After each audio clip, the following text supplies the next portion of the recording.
Byron, this is the Lucky Charm 3 sailboat. Let's do it. We've got such little time, but we're just gonna get on the boat and talk about life and sailing and politics and justice and truth. Welcome to The Price is My Life. What got you into all this? What got you into politics? I got mad. I interviewed one of your opponents and he had some things to say. Did you call Byron Donalds a slave? I did. And a DEI hire? I did. Or calling him Byron? Byron. And I don't know if you have a response to some of those comments.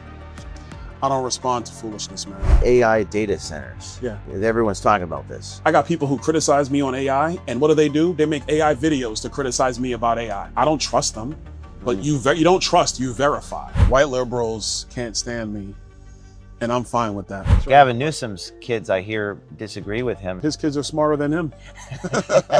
What percentage of people in office where they do trade percentage? stocks? I think it's probably 5 to 7%. Pelosi's the worst. Do you think the SAVE Act is going to pass? There are over 100,000 podcasts in the US, but have you ever seen a host interview guests while teaching them how to sail? Powerboats, like the power motive in politics, takes the poetry out of natural propulsion. The ocean just becomes a roadway. But on a sailboat, the ocean becomes a safe space for authenticity. French sailor Metissier once said he stayed at sea to save his soul on his sailboat. There's something to that. We live in an era where social media drains the love and joy out of our humanity. Speed, not repose. Sound bites, not depth. Clicks, not truth. American politics follows suit, treating any sit-down conversation like an endorsement.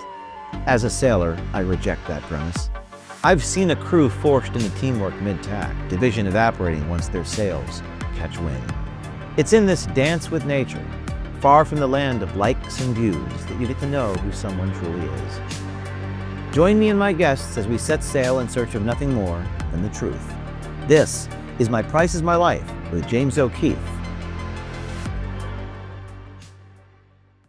So welcome to Lucky Charm 3. It's my pleasure. Great to see you, man. It's good seeing you. I'm interviewing everybody running for governor. Okay. This is full disclosure. So but ordinarily we take the boat out, go under the bridge, but we'll have to do that another time. But how's it going? It's going good. Tight schedules. I think that's why we're not able to go take the boat out because we're on 11 days to the primary now. 11 days. 11 days. 11 days. So we're crisscrossing the state, seeing the people of Florida, talking about the issues that really matter to them. Insurance, big one. How we manage growth into the future. How do you bring down the cost of building housing, home ownership? Obviously, property taxes on people's minds in our state. Property taxes. Tell me about insurance. What's that? Is that something that's really important to people? 1,000%. Because what we've seen in the state, really the last 6 years or so, 6-7 years, insurance premiums have really shot up. So if you're a senior, you're a working family, and you see that your insurance premiums just keep going up, that comes out of your mortgage. So when I'm on the trail, I say, when principal and interest is less than taxes and insurance, you got a problem. And so for a lot of people, taxes and insurance have been increasing in our state over P&I, and so we got to fix that. The governors did really great things with tort reform in the state. We're going to keep all that. But there's regulatory changes that we're going to make, and we think we could push costs down another 20 to 25%.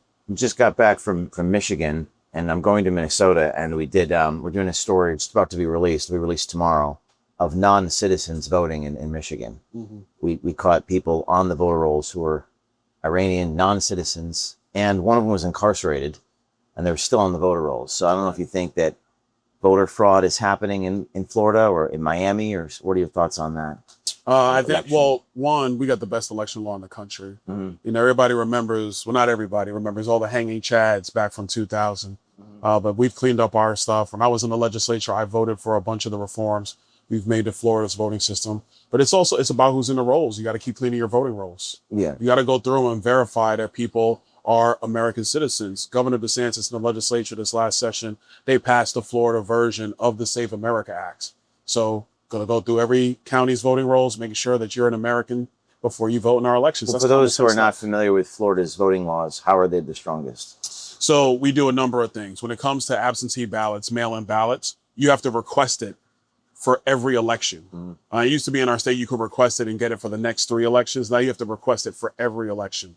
Why? We don't want a bunch of mail ballots just out there.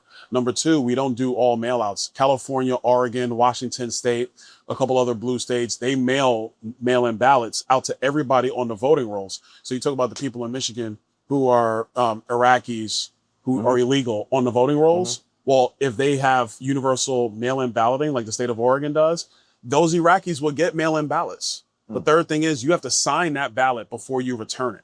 The absentee? The absentee. You voted in Florida, you have to sign that. And you have to provide ID with that. So that's verified when it goes back to the supervisor of elections in that county.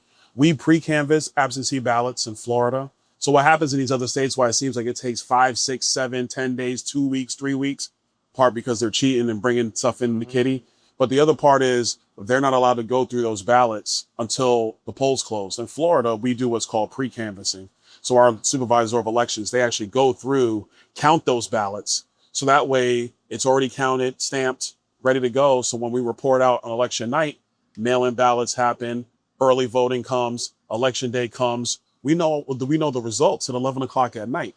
That provides real controls, not to mention voter ID. We've had voter ID in our state for as long as I remember. I lived here 30 years, still have voter ID. That's not going to change. And our voters do like going to early voting and election day voting. Where are you from originally? Brooklyn, New York. Brooklyn, you're from New York, Yeah. and you moved here 30 years ago. To go to college, yeah. Whereabouts? Went to, where, in Brooklyn? And where did you go to college? Oh, FAMU first in Tallahassee, and then I graduated from Florida State. So I spent 3 years at FAMU, 3 years at Florida State. And you've seen the state change quite a bit.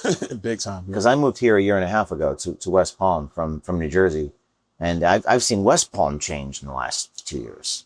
It's gentrifying quite a bit here. I've seen a lot. Yeah, and so we're probably not going to be able to go sailing because of the schedule, but we'll talk in here, talk outside a little bit. What's one position, or what's one thing that's changed after you've talked to voters? Like, what's one evolution that you've had since hearing from voters in Florida? We always knew affordability was a problem. Talking to voters, being through the state, you realize how acute it is. Like, it's affordability is a big issue, but it's insurance, housing costs, it's groceries. Obviously, people looking at gas prices right now. It's healthcare, health insurance costs. It's all of it. And so I think what the frustration is for a lot of voters is how come this stuff hasn't been fixed?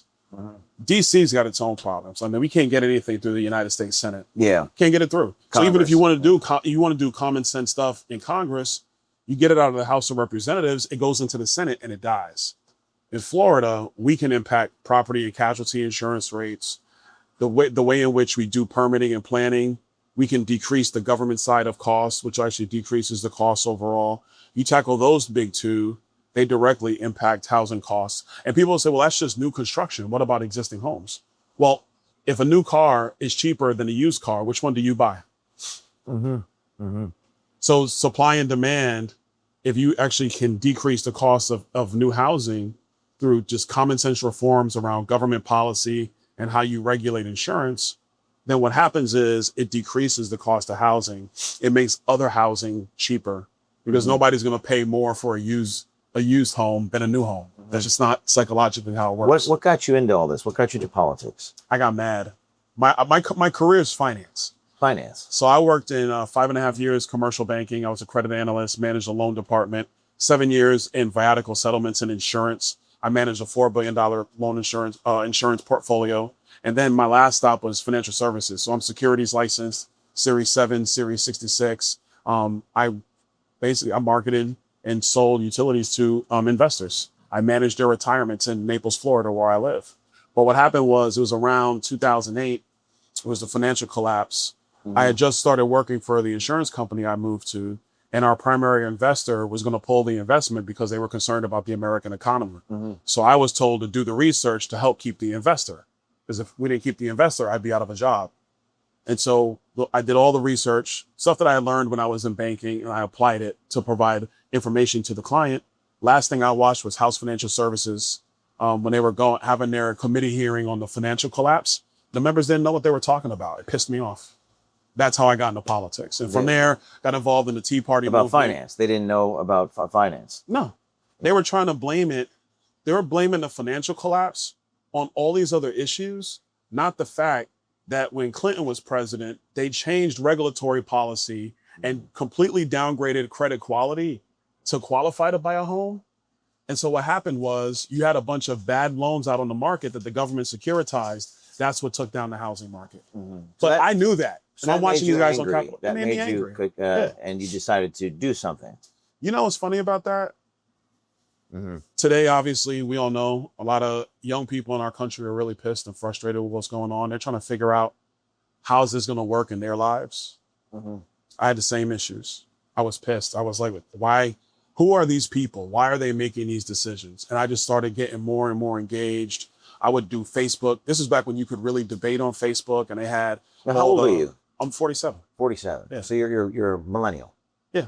Yeah. So you were debating on Facebook. You were angry about the financial crisis is kind of what, because you were at the time, what, about 28, 29 years old or so? Yeah, about 28, 29. I was 24 when that happened. So that you started getting involved, and then you decided to run for office? No, I got involved and I just started debating people. Then the Tea Party rally started in '09. And the news media kept saying they were racist. So I was like, well, let me go see what this is about, because they had one in Naples. I wanted to know what was going on. I didn't want to listen to the media. I wanted to find for myself.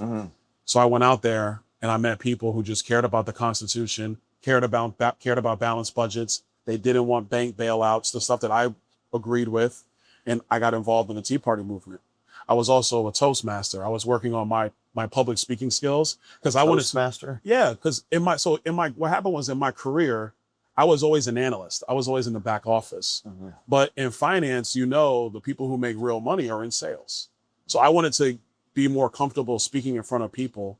And so a buddy of mine invited me to his Toastmasters club, and I started going to that. Same time, I'm starting to watch politics for the first time in my life. And I got passionate, and they were always saying, Toastmasters, you speak about what you're passionate about. That's what they would tell you. So I started giving speeches in Toastmasters clubs. And then I did a speech about just America's constitutional framework and the beauty of the country. And I sent it to the head of the Naples Tea Party. This is in 2010. Barry Willoughby was the head of the Naples Tea Party. He's passed away. And he called me back the same day and said, I got 5 minutes. I'll give you 5 minutes. So the first speech I ever gave in public is in the back of a pickup truck at a Naples Tea Party in 2010 in Naples, Florida. And I just stayed in the movement, stayed active. When our congressional seat came open 2 years later, because Connie Mack was running for the Senate, I had people in the local Tea Party come to me and ask me to run. And so I decided, why not? Let's take a chance to see what happens. I could never run for office. There's a repetitiveness to speaking to so many groups of people. The same. I mean, what's that like for you? Just constantly going around the state and talking and it's saying tough. The same thing to people. It's got to be tough. It's tough because when you really know the policy and you're immersed in the data, you want to communicate everything you know, but you also have to make sure you're staying consistent in your messaging. Yeah. And so sometimes it kind of wears you out because you want to just be engaged in that room that you're in, and you can do it through Q&A and stuff like that. But it's a challenge. It's a real discipline. Does it energize you being around these people? Yes. Talking to people energizes me. It does. Yes. Okay. So people are coming at you, wanting to shake your hand, wanting a photo. That doesn't take energy away from you. No, my team sees it because when we're traveling between meetings, I get real quiet. I'm in the car, sunglasses on. You're re-energizing, well, actually, no, you're energized by the people. It sounds. The people brought the energy, but then you're back in the car. Yeah. And you're in the car. You're just responding to text messages, responding to emails. You have 5 or 7 or 10 people that you got to call back, and you're returning all that stuff. But when you go into the room and you meet people who are excited to meet you, or you meet people who have serious questions and they want to know, are you the guy? That's the stuff that energizes me. Yeah, because I go to these events and I need to take a break. I'm probably more an introvert. You're probably more of an extrovert. So actually, I'm an introvert. You're an introvert. Naturally, I am. I learned to be an extrovert through business because when I went into financial advising, that's sales. So I had to learn how to be in front of a room in my 30s, trying to convince somebody who just retired to meet with me just so we could talk about their finances. So you have to learn how to really kind of come out of your shell. What was the one thing that made you successful? in finance? The most important thing? Was it that? I think so. Yeah. Details. I think me being an analyst first really helped when it came to advising, because it wasn't just reading the prospectus that marketing gave us.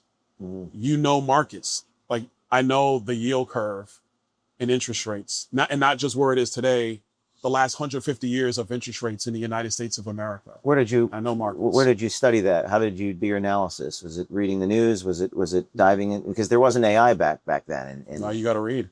So it's reading the journal, CNBC.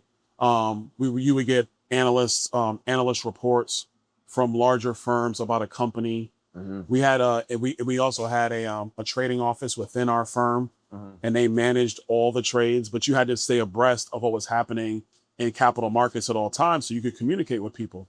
So our senior partner, Tom Moran, great man, he would get into the office 6:30 in the morning, and he just would have a stack of articles and he would just read them nonstop, and that would prepare him for the day. So I watched him do that. Oh, I see. And I was like, well, that's the habit I need to adopt, because that's how he has success. And so I'm going to emulate a lot of that. I will go on like zerohedge.com, still go on there today. I'll read them periodically about how they're viewing capital markets, interest rate environments, oil. Obviously, oil is a big issue today, but you learn to just find sources, and you're always kind of reading and ingesting that stuff, so that when you walk into a room and somebody's got a question about I'll tell you this. I got a question. I was in Palaca a week ago, I think. The lady was asking me about bonds. So that's typically not a question you get on the campaign trail. I had to reach back into my financial career and say, well, typically, here's how a city or a pension fund, they'll set up a laddered bond fund. So they're trying to stack bonds at each level that have different interest rates at different durations. They're trying to accomplish a final mission. So you can't pick and choose which bonds you're gonna talk about. And to be honest, it was around Israeli bonds. The lady was like, we should sell them. And she's like, we should get treasury bonds. And I said, well, ma'am, treasury bonds have a lower yield than Israeli bonds. So what you're saying is the retirees in that fund, police officers, teachers, nurses, firefighters, you're saying they should get a lower rate of return in their retirement? Like, that's what's happening. But I know it's a hot button issue. So you got to bring facts and reality to the situation. Another hot button issue is AI data centers. Yeah. Everyone's talking about this. All these people running for governor talk about AI data centers. And this is Senate Bill 484. Yeah. DeSantis, which prohibit data center utilities costs. Yep. So that means residents and small businesses won't have to pay electricity costs. So what's your position on this data center? It's very controversial. Yeah. What are your thoughts? My first position is Senate Bill 484 is now law. So that's law in Florida. Utility bills for our people are not going to go up for a hyperscaler. That's a common sense protection. We're going to keep that in the law. The other thing in that law, it requires what is called a consumptive use permit from the water management districts. Communities that get built in Florida, gated communities, they get consumptive use permits. People that bottle drinks in our state using our water, they have to get a consumptive use permit. And so the law makes a data center get one. Again, common sense stuff. Water management is tasked with protecting the aquifer. I think those are the two key provisions Governor DeSantis signed. We're going to keep that in place. The third one's proximity. I don't want it next to my house. You don't want it next to your house. Nobody wants that. So keep them away from residential neighborhoods. Again, that just makes sense. I think you can accomplish those things, then yeah, you can construct them. And by the way, you can accomplish those things. The data is actually right there today. And so we've studied it. And so my position is we're going to protect water, we're going to protect utility bills, and we're going to make sure it's away from residential neighborhoods. Do you think they will create jobs? They create some jobs. The construction jobs that they do create are real, because the amount of construction labor you need to build out, you're talking 2 to 3 years of an entire work plan. And so I hear like the politicians are on the left are saying, oh, those aren't permanent jobs. Well, first of all, in construction, there's no such thing as a permanent job. They're jobs that get put on the docket and guys go out and they work it every single day. So there are a massive amount of construction jobs that will really help Florida's economy. The other piece is about longstanding jobs. Those are actually quite minimal, because once it's up and running, that's quite minimal. But what they do provide is major tax benefits to the community that they're in. So there's one that is slated to go into, I think it's St. Lucie County. No, Martin County in Florida. No, it's St. Lucie County. The budget for the county is $600 million. The estimate from the hyperscaler is $400 million that it will pay in taxes to St. Lucie County. So we're talking about repealing property taxes in our state. All right, well, if they're going to give 2/3 of the budget of St. Lucie County from one system, and you manage the water and make sure they're not destroying our aquifers and people's utility bills don't go up and it's away from residential neighborhoods, and I could cut homestead property taxes in that county. But that's the stuff that people talk about. Let me talk about the last thing. Actually, we've been here before in our country. The reason why America has not built a new oil refinery in 47 years is because 50 years ago, the environmentalists were saying if we kept building oil refineries, we would be destroying America's environment. So we stopped constructing them.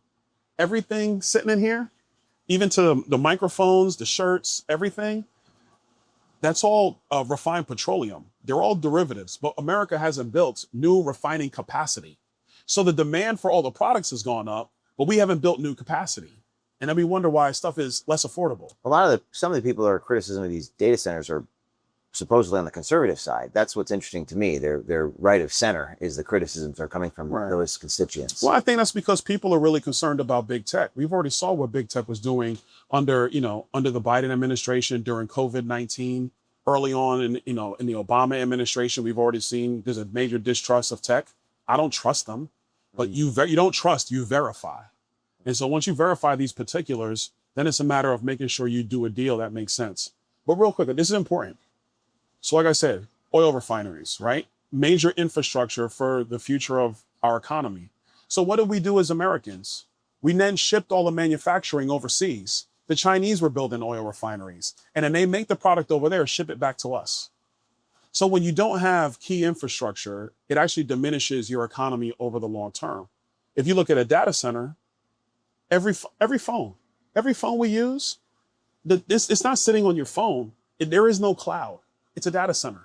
America is going to continue to use compute power. Like in my race for governor, I got people who criticize me on AI, and what do? They make AI videos to criticize me about AI. What are they using? They're using a data center to do that. So I don't care. It's not about whether you're pro or con. It's, does America have the infrastructure to keep pace with China in the world? We've already sent industries over to China because we didn't keep pace with the necessary infrastructure. It's just a necessary thing that you think this country has to do. I think so. Irregardless or notwithstanding whatever environmental issues. Are we gonna have more compute power or less compute power? Mm-hmm. Are we going to have more demands for computing or less demanding for computing? The donations from the tech companies to you wouldn't influence your position. The donations to me never influence any decision. Right. I make decisions based upon the data, the information, and what I think is right. As a journalist, people donate to me, but that doesn't influence my decision to run a story. And some people perceive in politics that donations influence your campaign position. Yeah. So I'll put it this way. Everybody can go look at my voting track record. I have one of the most conservative voting records in all of America. All of America, going back 10 years now. If I was going to be swayed by a donor, it would have shown up in my voting record by now. Yeah. How much does it cost to run for governor? Or how much do you have to raise? We've raised $100 million. $100 million? Yeah. And what percentage of that is there's a campaign limit on a small, or is that for federal? On the campaign side, it's $3,000 per person, per entity. On the political committee side, it's unlimited. With the political action committee? Yeah, it's unlimited. And how much just on the small dollar side? We have 40,000 donors. We've raised about 10 million in the political committee, a little more than 10 million. And that's $50 checks to $3,000 checks. When I got started, it seemed like a lot of this money went to pay for advertisements on local news. Is that still kind of how it works? Oh, yeah. Is that still leveraged more than social media, or for the? Yeah, well, it's more of a mix now. So to your first question about how much does it cost to run, legitimately, to have a chance, you probably got to have 40 to 50 million. For governor? Well, actually, you take the whole campaign to have a chance, primary and general, it's about 80, in today's dollars, it's about 80 to 90 to have a chance. To have it for the governorship of any state, or Florida? No, Florida, because we have 7 major media markets, and you got to be able to market in Miami, in Palm Beach, just like in the Panhandle, in Jacksonville, Orlando, Tampa. And that's on like local TV stations to local advertise? TV, some cable. Streaming's a big one. Streaming platforms have increased. We're talking about compute power. Well, guess what? Young Americans, they don't, we joke, I'm 47. So my generation cut the cord of the cable companies and went to streaming. Young people, there was no cord.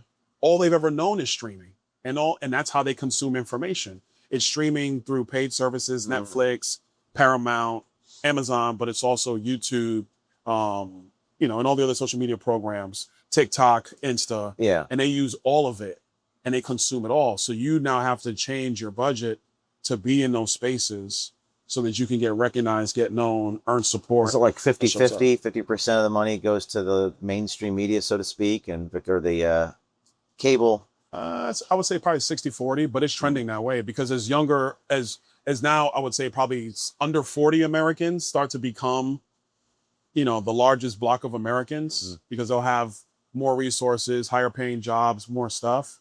Then what's going to happen is it's going to transition more towards streaming, and like broadcast TV is slowly going to go away. Cable is going to continue to diminish. That's why the NBA, the NFL, Major League Baseball, that's why they're all cutting streaming deals. Because that's where the eyeballs are, and that's where it's trending. Where do you live in the state of Florida? Naples. You live in Naples. Yeah. I did run into you, now I remember about 5 years ago at an event in Naples, and sitting here right now, I don't remember the name of the event, but I gave a speech. Seth Dillon was there. I can't remember. I can't remember. I'm sure you get all this, people walk up to you like, I met you 6 years ago, and do you remember people's names? Are you good at remembering people's names? I remember faces. Faces. It takes me probably 4 times to remember the name. 4 to 5 times when we have a conversation, it's like, oh no, I remember. We met. But people might want you to remember their name. Sometimes people do that with me. Actually, people are gracious. Well, some people, but that's actually quite rare. Yeah. Most people are gracious. They come up and they'll be like, I know you don't remember me because you just meet all the and I appreciate that graciousness. Yeah, because I get that a lot too at the events. I'm good with dates and faces, but not names. But you know what? It's getting warm in here, so we're gonna walk outside and stand on top of the boat here to get some air. Check. Come on, baby. Come on, let's do it. It all started when Starlight, that's the code word for one of our undercover journalists and American swipers, matched on the dating app Hinge and went on a hidden camera date with yet another Disney executive. We were the first people ever to get Disney employees to admit that they discriminate against people based on race. They wanted somebody in meetings who would appear a certain way. Do you think Bob Iger is corrupt? Now, yeah. No way we're hiring a white male as well. I knew this story was going to be big. We've investigated a lot of subjects at OMG, CIA, the FBI. For the first time ever, something very special happened. Michael Giordano matched with and was actively hitting on yet another one of our swipers. So now, Michael Giordano is now dating not one, but 2 of our American swipers. Hey, this guy is 2-timing me. This guy's on fire. There's going to be a lawsuit. I will put you on tape. I'm looking to bring on any more clients who are... We've never seen undercover footage like this before. He just had no idea what was coming. Figured, why not make this a double date? Oh, hey, babe. Are you guys on a date? You told me you had a tickle in your throat. Right here?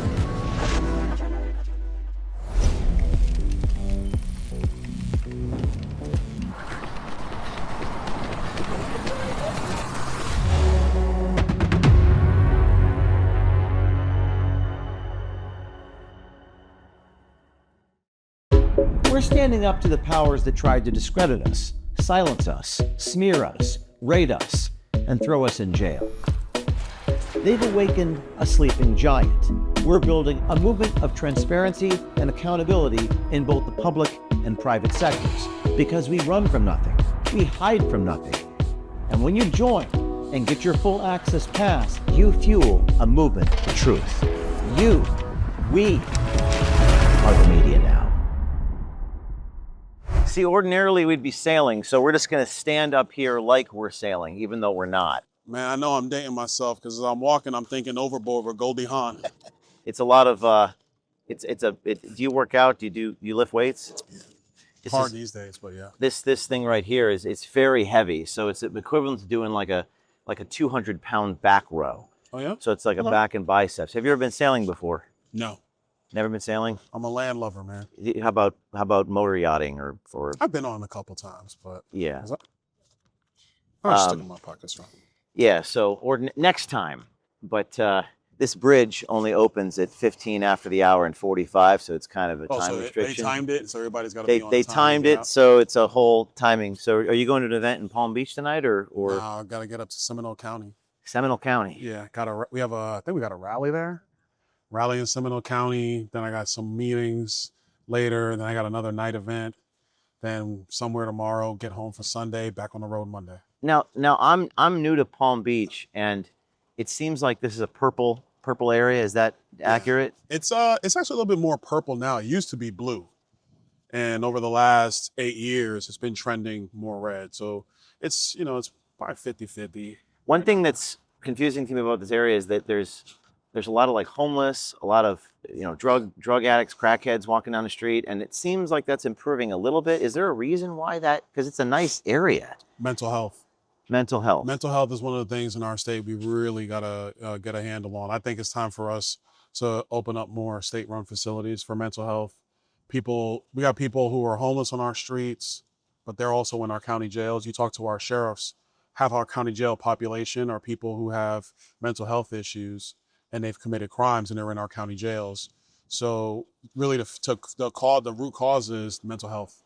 And do you think people should be institutionalized against their will in certain cases? That's a tough one, because the libertarian side of me doesn't think anybody should be held unless obviously you commit crimes and you hold people all the time. So that's a tough one. But the truth is you want to make sure people can get the time of care that they're going to need. Because if you're homeless, outpatient mental health therapy probably not going to help you. Because at that point, especially with a lot of the abundance that we have in Florida, if you're living on the streets, I'm not saying it's a choice, but there are a lot of choices that have been made to get you to that point. Mm-hmm. That makes sense. So in Florida, there's a lot of immigration, labor. There's this conversation about deportation. Florida's economy, especially South Florida, leans heavily on immigration labor. So if Florida loses a significant portion of that workforce, how does that work? Well, I mean, first of all, were you talking illegal labor or are you talking legal labor? Well, if it's illegal, it doesn't matter. They got to go. How many illegal immigrants are in Southeast Florida, would you estimate? Just order of magnitude. I mean, assuming that the country has 20 million or so, I'd probably say in South Florida, you're probably talking, it could be 100,000. 100,000. Maybe 100,000, maybe 100,000, maybe 200,000 tops. Right. That's what I would think. Just at scale, if you think about scope of the entire country. But I mean, look, illegal labor, you got to go home. You can't stay here. We got to deport people. Mm-hmm. And that's what the voters want. Even the mess that the left has brought in many. Is that something you've heard in your events? People understand that, number one, sound borders. The president's taking care of that one again. But sound borders are critical. But there's got to be legal immigration with assimilation. And you crisscross this state, or quite frankly, the country. That's what people want. Is that, look, if there's a legal process that you came here, fine. Assimilate to our way of life. Don't come into our country and think that now you're going to tell us how to run things from the country you came from. You left that country for a reason. You're here now.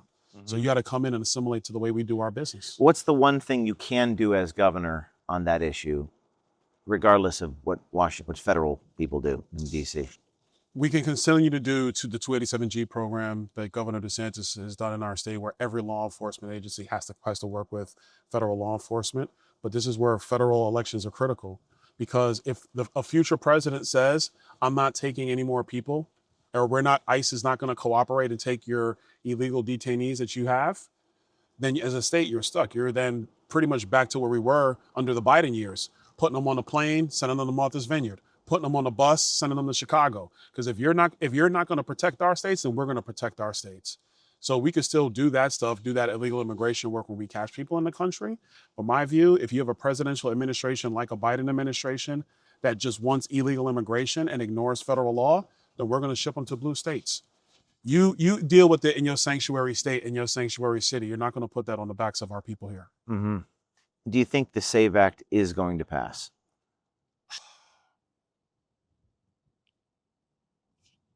That thing pisses me off. I love the bill. It's the Senate. The Senate's the problem. And this is where these senators, man, they got to get rid of the filibuster. You think that they need to end the filibuster? They do. And what about if the left comes in and does crazy stuff, given that filibuster is now ended, that constitutional safeguard is gone? What are your thoughts on that? One, it's not a constitutional safeguard. It's a Senate rule. Two, they're going to do it anyway. They wanted to do it when Biden was president. The only reason why they couldn't is because Manchin and Sinema were like, no, we're not getting rid of it. And that's the only reason they didn't get rid of it. And Manchin and Sinema are now gone. So they're going to do it. They're going to do it. So my attitude is do it first, put in great policy, secure the border, put Trump's border security packages, not as an EO, have it be federal law. Actually reform the immigration visa programs, which are long overdue. H-1Bs got to be ended. A lot of them have got to be reformed and fixed. We should be a quota system in America again, not chain migration. We got to have a biometric exit system so that we're tracking as people are leaving, so you limit visa overstays. Before Biden opened up the borders, the biggest problem in illegal immigration were visa overstays in our country. That was the biggest problem. And then Biden blew up the borders. So this is the stuff that you got to do that's common sense. And it's not just that. We were talking, downstairs, we were talking about energy.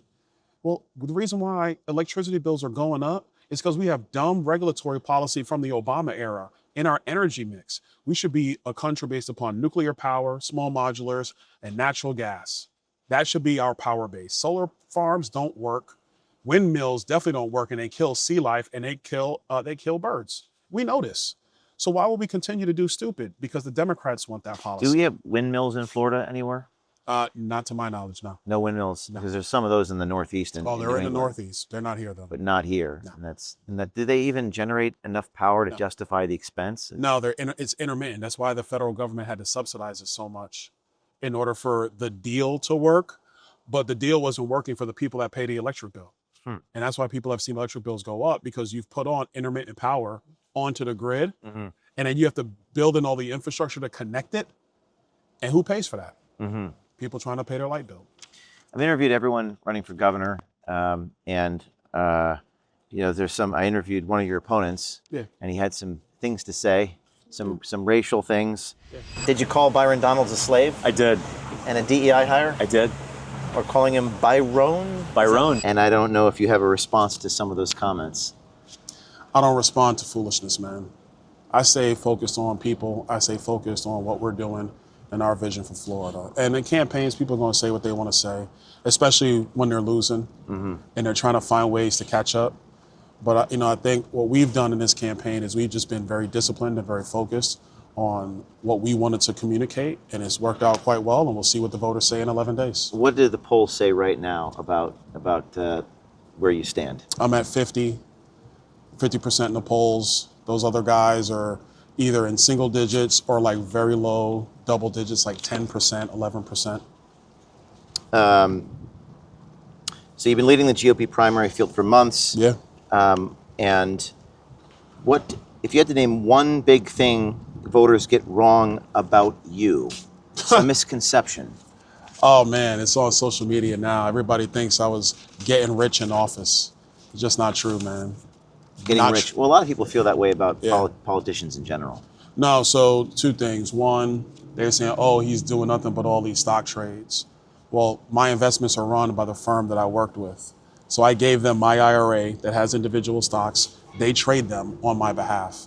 I don't call my broker. I don't initiate any trades because I think that's wrong. And by the way, I've been a fiduciary. I was securities licensed. So how it works is that if you call in and initiate a trade, your broker takes a record of that, because I had to keep the notes, because if you don't keep the notes, you could have your license sanctioned. So, but if they initiate the trade, they can call you. I did what's called third-party authorization, so they don't even have to call me, and they don't. They trade on my behalf. So that's a big misconception that I'm out here trading stocks. It's just a lie made up, quite frankly, because I got opponents who can't beat me, so then they got to lie about me. What percentage of people in office would you say do behave that way? Where they do trade percentage? Stocks? Yeah, is it a few? Is it half? Is it some? No, I think it's probably 5 to 7% that do. Of Congress, for example? Yeah. So people do it. Unfortunately, and yeah. And Pelosi's the worst, but yes. There's a perception from people that there's this happening. You know? Well, that's why 2 weeks ago when we were in D.C., we banned congressional stock trading, voted for that on the House floor, and we also put on that bill voter ID in our elections. That passed the House of Representatives 2 weeks ago. I voted for it. Republicans voted for it overwhelmingly. I think we had 4 Democrats vote for it. Most of the Democrats opposed it because voter ID was in it. And so now it's going over to the Senate, and the Senate need to put it on the floor and pass it. I actually prefer it in Palm Beach, in this area in the summertime, because it's quieter, even though it's warm. I actually don't. Yeah. Everyone complains about the heat. I feel like the rain cools things down a little bit. It does. The 3 o'clock rain. Or geez, if you don't like the weather, wait 15 minutes in Florida. But I actually prefer it here in the summer, even though everyone said they leave. That's why I like it though, because it's quieter, you know? That's the cool part about, when I say South Florida, really Orlando South, Southwest, South Florida, you're right. Summertime, a lot of people go up north or they go out west. Traffic is easier. Not as much hustle and bustle as it is during the wintertime, but you know what? You live in paradise. You take the good with the bad. What do you do outside of politics? I'm sure you're incredibly busy right now, but what are your hobbies? What do you enjoy doing? I'm a movie guy. I like movies. We talked earlier, being an introvert. Man, I'll go to a movie theater at like 10 o'clock at night by myself and just watch and just zone out, watch a movie, decompress, just enjoy it. By yourself? Yeah. I might take my son now. So when I got time and I'm home, my youngest son, he loves movies like I love them. How old's your son? 15. It's my youngest son. At 10 o'clock, how many hours of sleep do you need a night? 5. 5? Yeah, 5 and you go get it. That's not bad. Yeah. That's nice work if you can get it 5 hours. I need 7 to 8. So did you see the Odyssey? I did. Did you take your son to see that? Yeah. I had got home at around 7:30, 8 o'clock at night from like a 5-day swing. And I walked in the house and I hugged him and he goes, "Dad, what are we doing now?" I said, "What do you want to do?" He goes, "I want to see the Odyssey." And I was like, "Dad, bro, I'm tired. That's a 3-hour movie, but I'm a father first. All right, let's go." So we went, got popcorn, got a big drink. Did you like it? It was actually good. It had its woke parts. Yeah. But it was interesting. It was good. It kept pace. It worked. So movies is a big hobby of yours outside of what you do? That and cigars. Cigars? I'm a cigar guy. Any particular type you like? Nah, I smoke just about everything. I prefer mild to medium bodies, but I had like a heavy body last night. It was a good smoke. So. There's some places around here. In Lantana, I think there's a place. There's some interesting cigars around here. I can't even do those anymore. Now I gotta just smoke my cigars kind of in private. You can't go in public? I can, but you're smoking a cigar and people, they'll like look at their phone and look over. And most people are cool, most people are cool. It's all right. It's not even that big a deal. But these days I'm just like, you know what? I'm going to just be at my house or, be at a buddy's house and keep a low profile. Do you get recognized constantly on the street? Just almost like it's hard to move. People will recognize you or? No, it's not that crazy, but you get recognized. Yeah. But listen, at this point in the campaign, if I was walking down the street and nobody recognized me, we got a problem. That's a problem. That's a problem. So you take the good with the bad. Yeah, and do you like that, or do you indifferent to it? And people walk up to you, and do you have? I enjoy meeting people. I enjoy just saying hello to them because really, they're taking time away from what they're doing to come and meet me. So I respect that and I appreciate that. Do people ever come up to you and get in your face? I hate what you're doing. Do they ever get aggressive with you? When you're 6'2", 285, you don't get a lot of that. But no, people are mostly respectful. There's probably only 1 or 2 times where somebody acted like that.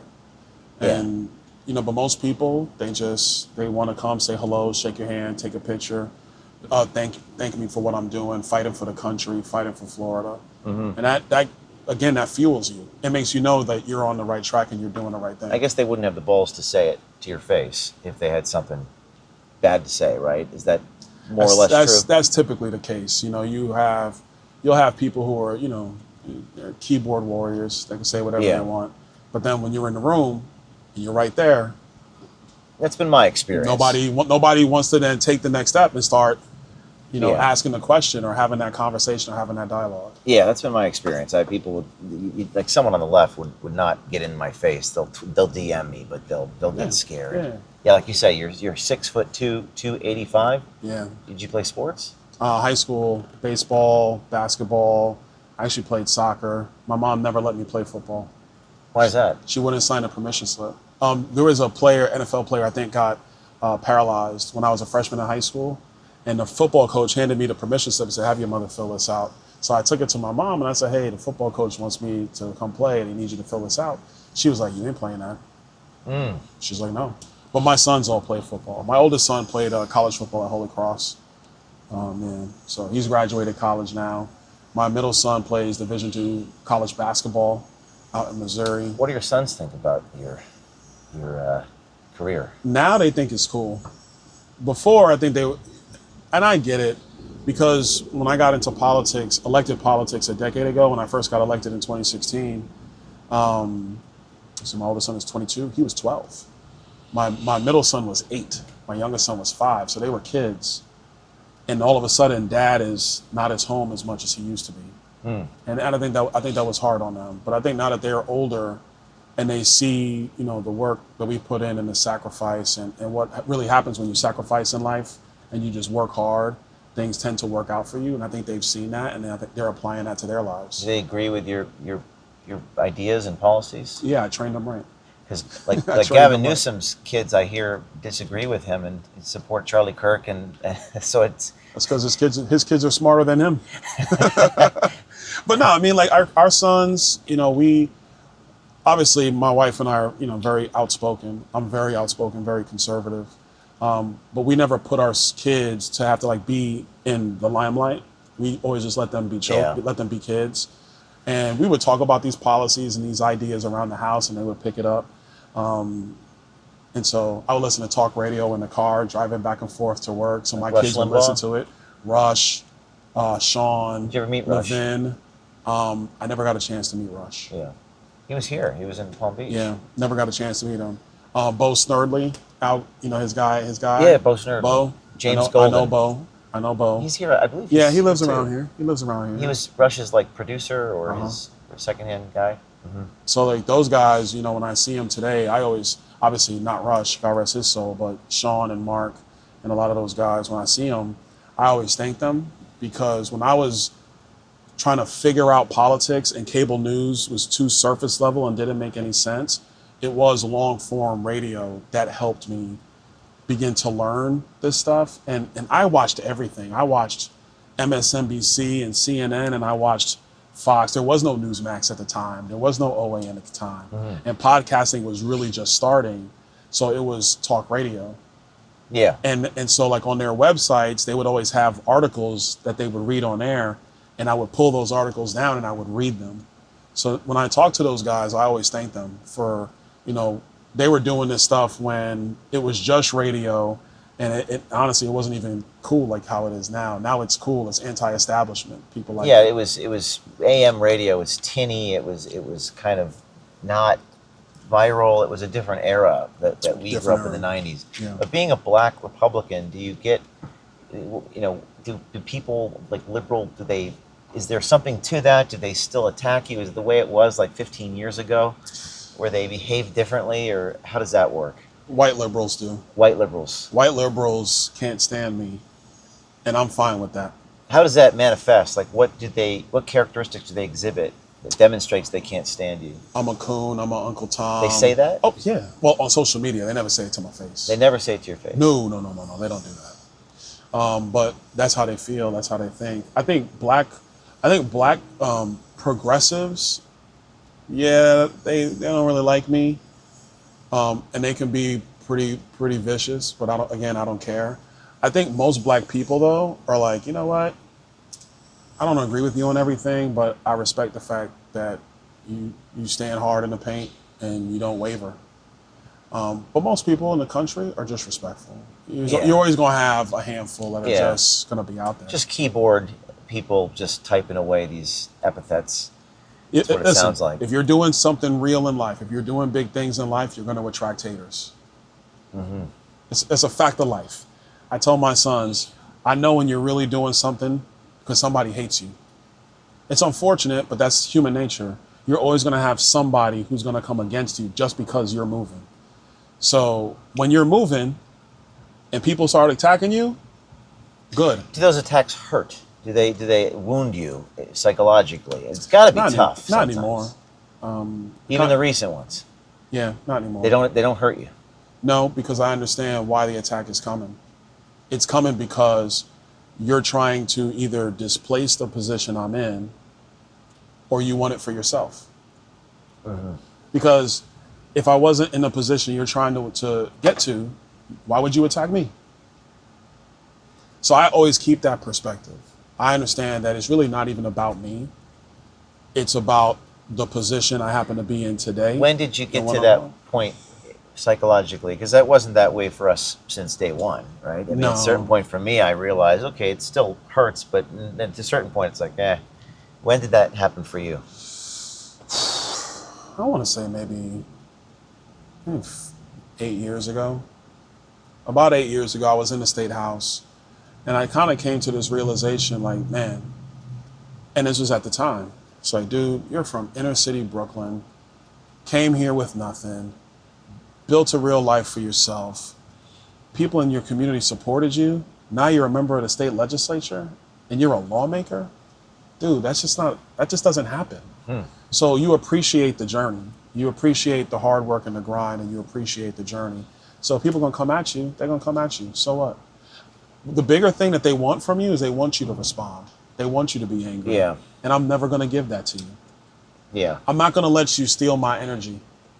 I'm not gonna let you build yourself off of my energy. I get that.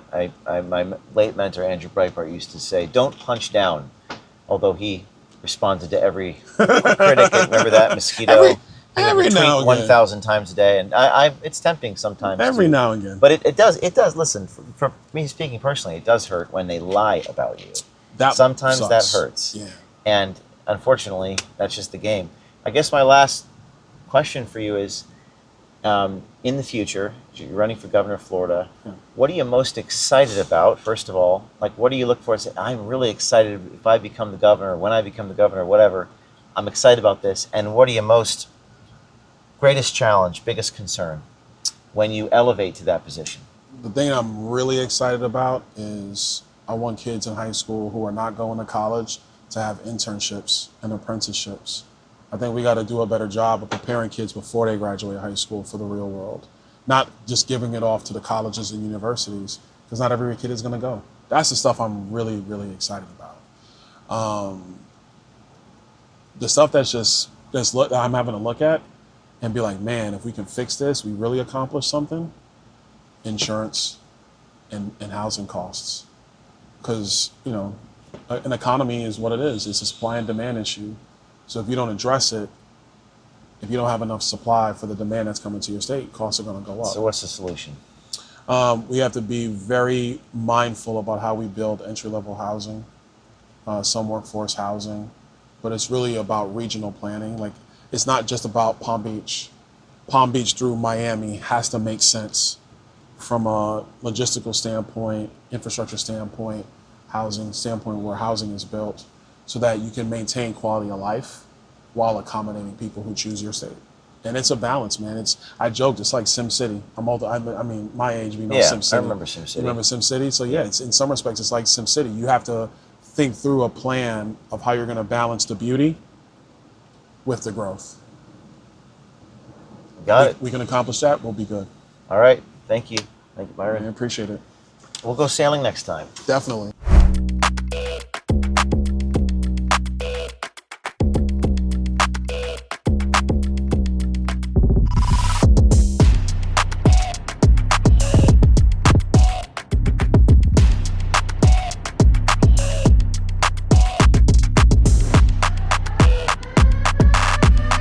Expose the motherfuckers. Tune in every week for a new episode of My Price is My Life, Setting Sail. And subscribe to O'KeefeMediaGroup.com for exclusive documentaries and sneak peeks at upcoming content before anyone else. And check out O'KeefeStore.com for exclusive merch. Stay tuned.